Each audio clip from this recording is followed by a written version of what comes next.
Asin lang po. Binilang kayo ni Kuya John ng Jollibee. Okay.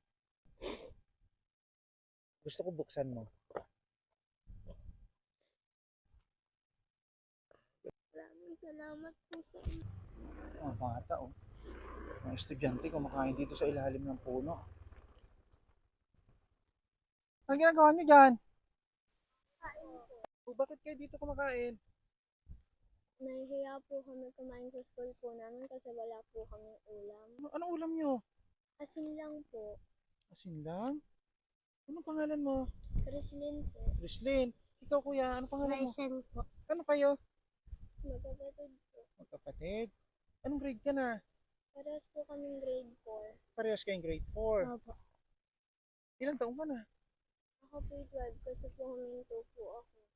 Ikaw, 10 po. 10 years old. Kaya kayo dito kumakain dahil nahihiya kayo? Opo. Saan kayo nag-aaral? Doon pa po. Abang naman to guys, dalawang magkapatid. Kung nahihiya silang kumain dahil wala silang ulam. Asin lang ang ulam nyo? Opo. Ganun din po kahit sa bahay po namin. Lahat po ng pamilya ko po, ganun din po ang ulam. Asin din? Opo. Saan ba nagtatrabaho ang iyong magulang? Mama ko po sa bahay lang po. Yung papa ko extra lang po sa mga trabaho. Pangarap ko ba sa buhay? Opo. Ano pangarap mo? Gusto ko po makapagtapos para lang po matulungan yung pamilya ko po. Okay lang yan. Huwag kang mag-alala. Matutupad ang pangarap niyo ha. Mag-aaral lang kayo mabuti. Huwag kayong mahihiya. Tuloy nyo lang yung ano nyo, yung pangarap nyo sa buhay. Pati ako naiyak na si Kuya John sa inyo. May awa ang Diyos. Makakaahon din kayo sa hirap. Huwag kayong mawawalan ng pag-asa. Kahit ang ulam nyo ay asin, basta kayo magsisikap balang araw. Hindi asin lang ang uulamin nyo. Kakakain na kayo ng masasarap na pagkain. Basta magsikap lang kayo sa pag-aaral nyo ha. Anong oras ang pasok nyo? Ano po, 7:30 Hanggang hanggang 3:30 po. ng hapon. Eh paano yung pag-recess nyo? Anong kinakain nyo? Wala po. Ano ba kayo magkakapatid? 6 po. 6. Ikaw ang panganay. Ikaw, pangalawa. Opo. Ganito na lang. Hintayin nyo kami dito. Pupunta lang kami dyan sa bayan. Malapit lang naman. Hintayin nyo kami dito. Anong oras ba pasok nyo? Ano po, dapat po pag nag-1, nandun na po. Babalikan ko kayo dito. Bibilihan ko kayo ng ulam. Saglit lang. Hintayin nyo ako dito ha. Sige po. Huwag kayong aalis dito. Ano si Kuya?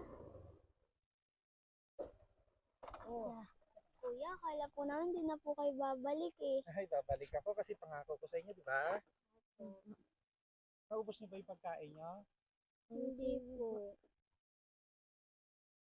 Ayan, binalikan ko kayo. Kasi gusto ko magkaroon kayo ng ulaman lang o masarap na pagkain ngayong araw. Ha? Binilihan ko kayo ng ano ta? Anong tawag dito? Jollibee po. Nakakain ka ng ganito? Hindi pa? Hindi po. O ganun. Tama. Binilihan kayo ni Kuya John ng Jollibee. Gusto ko para maging masarap yung pagkain nyo. O, tingnan mo. Tingnan mo. Buksan mo. Oh. Okay. Ah? Ay, bakit ka umiyak? Ha? Ngayon na kayo nakakain ito? Halika na. Kain na tayo. Ayun guys, talagang naiiyak tong dalawang magkapatid na to. Talagang hindi pa sa edad nila na to, hindi pa sila nakakain ng Jollibee.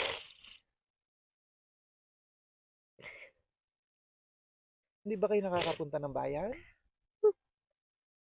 Ha? Ay, ito. Kainin nyo to, ha? Ito gusto kong ipatigim sa inyo itong Jollibee na to. Ano yung nakikita nyo lang saan dati? Sa TV. Oh, may TV ba kayo? Wala rin. May kuryente kayo sa bahay? Wala rin? Opo. Huwag ka na umiyak, kuya. Ha? Kung may matira kayo, iuwi nyo doon sa kapatid nyo para may makain kayo. Oh, ngayon, tignan nyo. Oh, dali. Hindi na po namin kakainin. Doon na lang po sa bahay para sabay-sabay po kami magkakapatid at magulang ko po. Napakabait naman itong bata na to. Hindi pa rin ba nakakatikim yung mga kapatid mo ng ganito? Kasi rin po. Marami naman to. Oh, marami yan, oh. Okay lang po. Ha? Doon na lang po kami kakain para sabay-sabay po kami. Grabe yan, ha? Ganito katindi itong mabait itong mga batang ito. Inalala pa nila yung magulang nila at kapatid para lang magsalo-salo sila dito sa binili namin. Ano ba lagi ang ulam nyo? Ganyan po, yung mga asin, tubig asin lang po. Pumapasok kayo, yun lang yung ano nyo? Opo. Yung kakainin nyo? Opo. Pera, may baon ba kayong pera?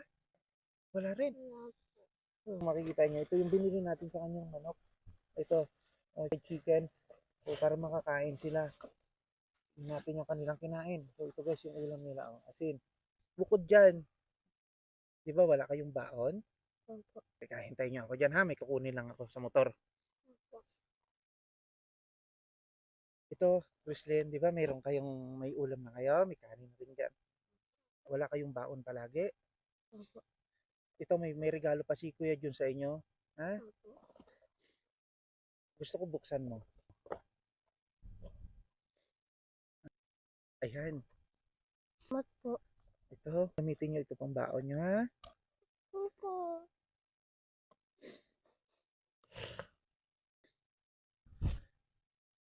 Nagdadamayan sila talaga magkapatid guys. Kung mapapansin nyo. Nadamaya yung ate niya kasi umiiyak. At hawakan nyo ni... Maraming salamat po sa inyo. Ngayon ka lang ba nakakuha ng ganitong pera? Opo. Ito magagamit nyo ito pang baon. Ngayon lang din po kami makakain ng mga Jollibee po. Salamat po at nadaanan niyo po kami dito ng kapatid ko po. Malaking tulong po itong naibigay niyo po sa amin. Basta mag-aaral kayo mabuti ha. Opo.